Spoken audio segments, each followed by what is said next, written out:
Guys, you won't believe what snake I have for you today. Check it out. West African Gaboon viper. How beautiful is this snake?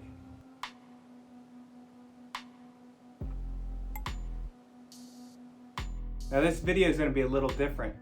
This is a snake that's in the genus Bitis. In this video, we're going to go over a few snakes from the Bitis genus. So not only am I going to talk about this West African Gaboon viper, I'm going to talk about the East African Gaboon viper, I'm going to talk about puff adders, I'm going to talk about rhino vipers. I have few footage of rhino viper and puff adder, zero of East African Gaboon viper, but I have this guy. In this video, I'm going to focus primarily on the Gaboon vipers. And maybe at the end, I'll add just an extra additional part with the footage I have, mainly photos of the rhino viper and puff adder. And if you've watched any of my other videos, you know that I only show video footage and pictures of snakes that I've taken the footage of myself. So I don't share anything that I see online. One time I shared one from my friend Chris, but other than that, share only stuff that I've taken pictures or videos of. Anyways, if you're new here, post videos on venomous snakes. If that's something you enjoy, please subscribe.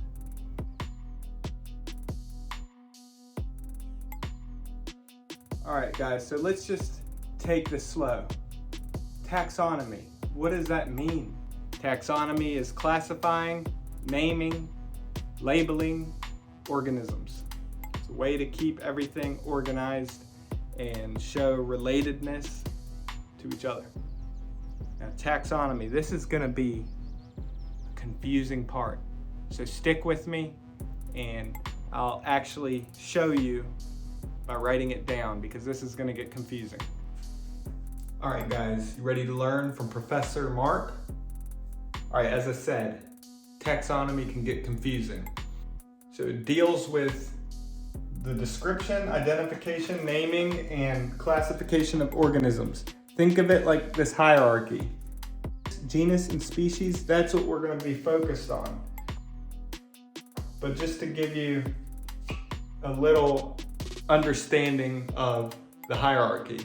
So you see kingdom, Animalia, phylum, Chordata, class, Reptilia, as we're getting closer to the specific snake. Class Reptilia, order Squamata, family Viperidae, genus Bitis, and then the species Rhinoceros. It even goes further than that when looking at some snakes. So even below this would be subspecies.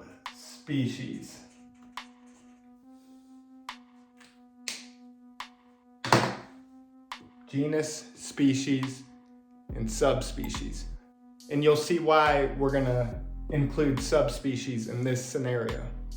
So, when I say East African Gaboon viper and West African Gaboon viper, the thing with that is they were once considered subspecies. The West African Gaboon viper was considered a subspecies of the East African. So the East African Gaboon viper was Bitis gaboonica gaboonica. The West African was Bitis gaboonica rhinoceros. But genetic studies show that they are as different from each other genetically as the Gaboon viper is from the rhino viper. So Bitis nasicorns. And now they're classified in two separate species. So East African is now Bitis gaboonica, and the West African is now elevated to species status as Bitis rhinoceros. See how this genetic testing can still teach us new things, even to this day, still teach us things. So yeah, now they're two separate species instead of subspecies. And then I mentioned the rhinoceros viper, which is Bitis nasicorns, and then the puff adder, which is Bitis aureatans.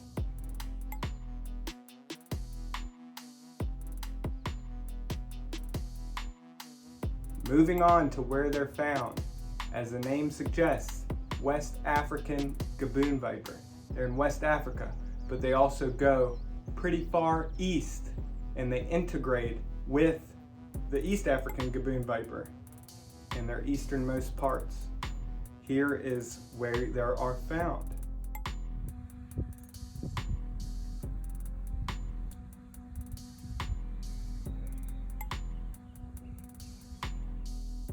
And going on from that, here's where the puff adder is found.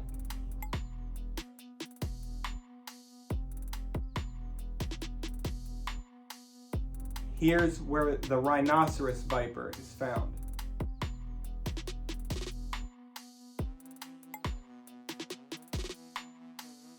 Now it gets kind of confusing. Remember, common names, there's many different common names, one scientific name. So the common name, Gaboon viper, rhinoceros viper.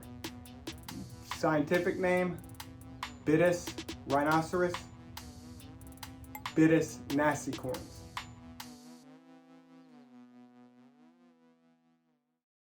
Now let's just talk about the habitat of the Gaboon viper. Now this is a terrestrial species. Terrestrial meaning they live on the ground. And their habitat is covered woodlands and rainforest. And what they do, look at this beautiful coloration. They are camouflaged among the leaf litter. And since they're ambush predators, they sit there, they wait, they're blended in perfectly. They wait for prey to pass by, and then they strike. They'll sit there for months waiting. So this coloration explains the habitat they're found in. Look at the head, looks like a leaf. Perfect for camouflage.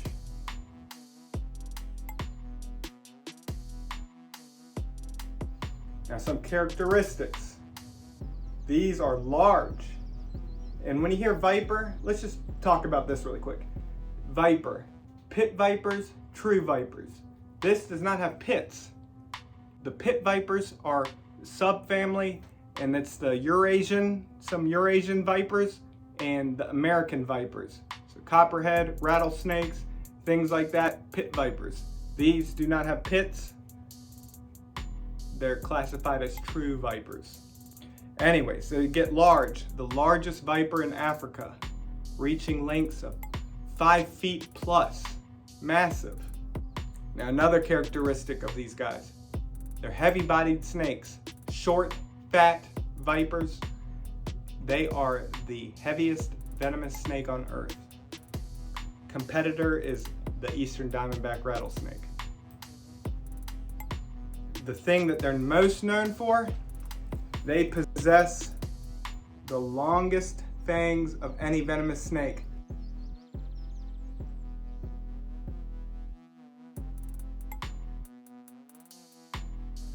Up to 2 inches. It's amazing. Here are some fangs. Not nearly as long as 2 inches, but these are from an adult Gaboon viper, 5 feet long. This is how long their fangs are.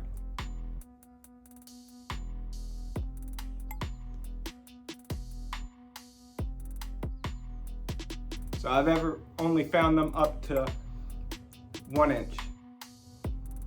Now some other characteristics. These, for defensive display, they will huff and puff.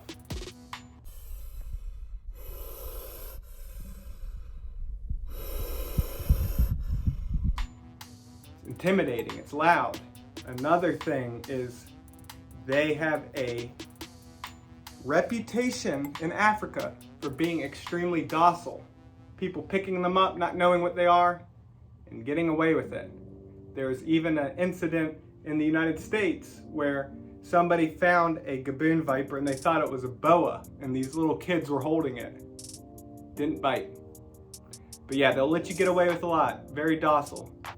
And then when they show that they're annoyed, they huff and puff, and they'll flail around and flop around. And that's actually another thing that we're going to talk about, is their movement.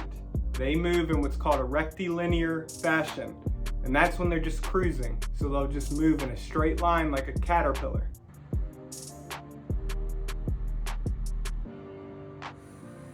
But when they get freaked out, They can flail around really quick, but it gives you the false sense of security that they're slow moving, which is not true, because when they want to move fast, they can.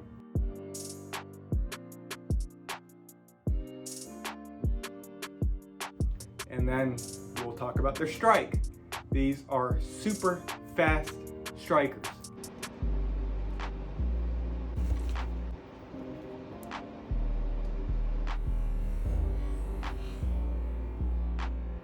They can strike from any direction, literally flipping over their body. They're insane and powerful strikers. And another fact is these guys will hold their poop in for up to 6 months or more, and they use it as an anchor point so they can strike even quicker. How amazing is that? So in captivity, you'll find a massive poop pile up to 6 months between each other. Awesome. As you can see, the red tongue with the black tip.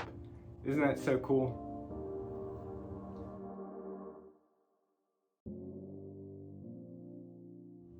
Now, some differences between the West African Gaboon viper and the East African. Now, we talked about the genetics, very different genetically, but let's talk about some characteristics that are easily identifiable. So you see this triangle pattern under the eye. With the East African, it's divided. So think of it as 2 triangles under each eye instead of the 1 triangle. Another thing is those horns. Those are not present on the East African. They're only present on the West African. And look at the size of these horns on an adult.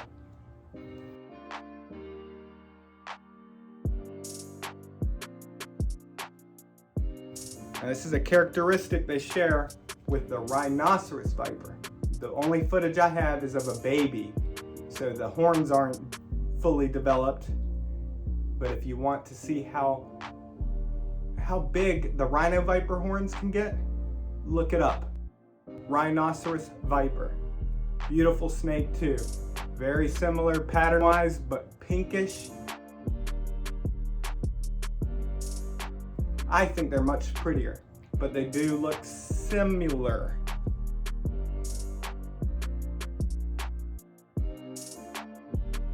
But a lot more vibrant and a lot more pinks and reds. Just look at how beautiful this baby one is.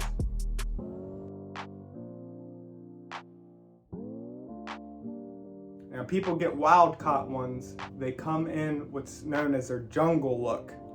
They're kind of dull looking. And then once they give that first shed, they come out beautiful like this. That's for the wild caught ones. Now, these guys are killed in Africa. I remember getting the app iNaturalist, and you can look up certain animals and people can report when they've seen animals. And I remember going to Africa on the app to see the cool snakes that they find, and almost every Gaboon viper I found on the app was killed. And you got to think about it though. Some places in Africa do not have access to medical facilities like we do here in the United States. So there's lots of factors and cultural factors that come into play. And I mean, we Americans do the same thing to our snakes, right? And we don't have it nearly as bad. 99.9% survival rate in the United States, and yet we still slaughter these animals. Now, the venom of the Gaboon viper is cytotoxic, but they also have other components. Many snakes have different mixtures of venoms. It's very complex, but the cytotoxic venom. Anyways, on the studies they do, which the LD50, which is lethal dose of half the mice it's tested on, it's shown it's not really that toxic. The thing about it is, you see this giant head even on the small Gaboon viper?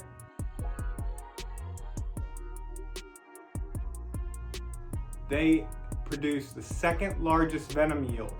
I believe the first is the king cobra, but that's what makes them potentially dangerous.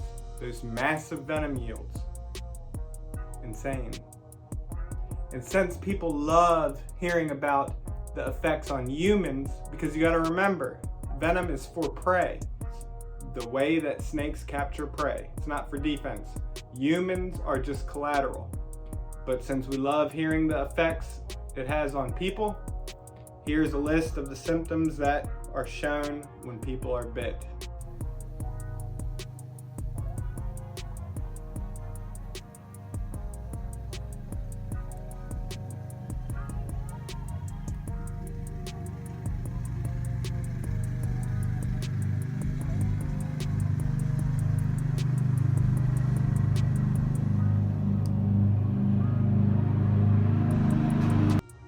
So bites in Africa are very rare, and part of it's due to, again, I mentioned their docile nature, the reputation they have for being very laid back and are very unwilling to bite, and also due to where they're found, like I mentioned, rainforest area, not places that people are going to be walking around often.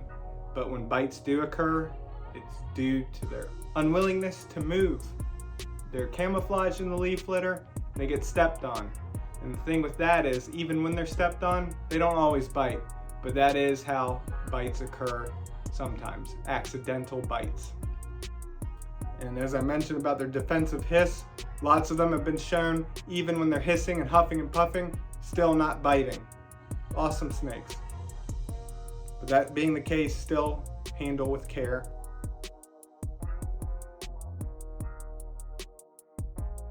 Now let's talk about their diet and one of the unique and awesome behaviors they exhibit when they feed. Now these are ambush predators. They'll sit and wait for months and wait for prey to pass by. And the prey that they eat many species of rodents. They eat other mammals, they'll eat birds, they'll even eat amphibians.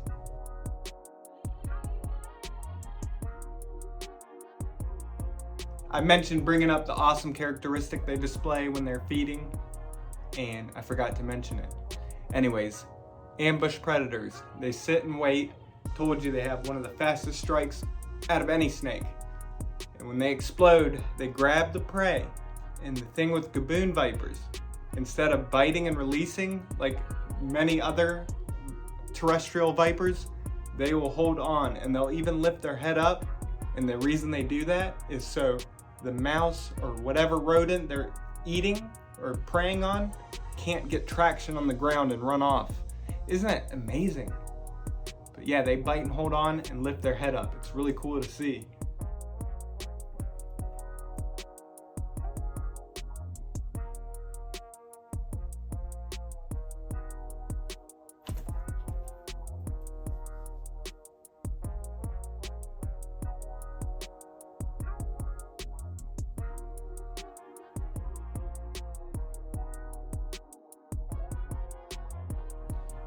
Now, captive care. Now, while handling Gaboon vipers, since they are heavy-bodied, supporting them, that's a major thing.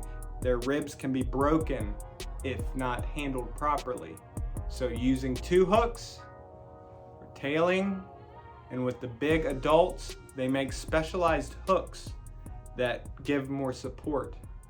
So that's something to be aware of if you plan to work with these animals. So a very important thing about working with Gaboon vipers that I forgot to mention is hydration. Now, since they live in the rainforest, in the wild, when they drink, they don't drink from still water. They drink when it rains and they drink it off of their body. So Gaboon vipers are horrible at drinking from a water dish. So with young ones especially, you have to soak them and make sure that they stay hydrated. So that's one major thing. I forgot to mention it. And another thing is, as I mentioned about wild-caught snakes, people still import them. And there's lots of parasites. And that's another thing to be aware of if you work with them in captivity.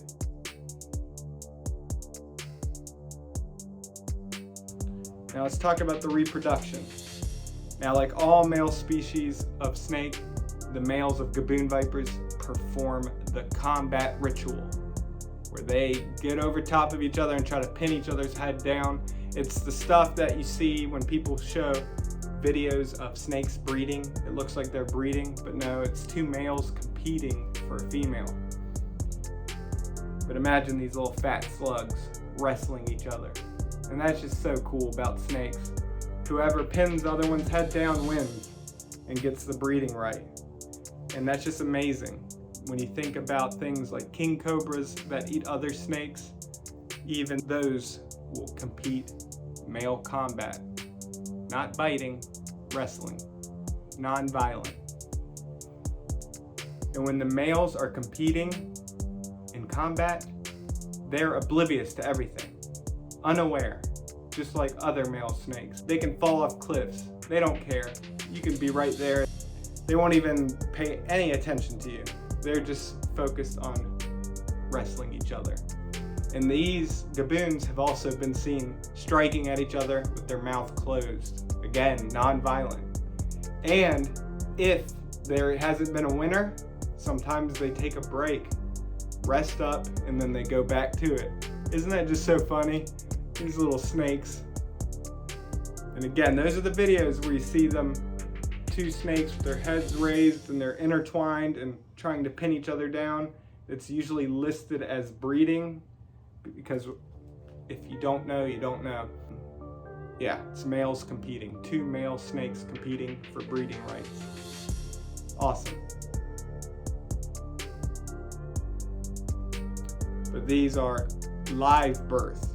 Females can give birth to 8 to 43 live young baby gaboons. So cute. But guys, thank you so much for watching this video. I hope you enjoyed. The Gaboon viper is just iconic. Just an amazing animal. How beautiful. I just can't get over how beautiful they are. And if you see this in person, the colors pop out way more. This video does it no justice. And the rhinoceros viper, again, I think is even more beautiful. The vibrant reds and pinks. But still, beautiful, iconic snake. West African Gaboon viper. Hope you guys learned something. Hope you enjoyed. Sorry if I repeated myself a lot or if I missed things. Love y'all. Subscribe if you're new. Stay tuned for some more videos. Take care.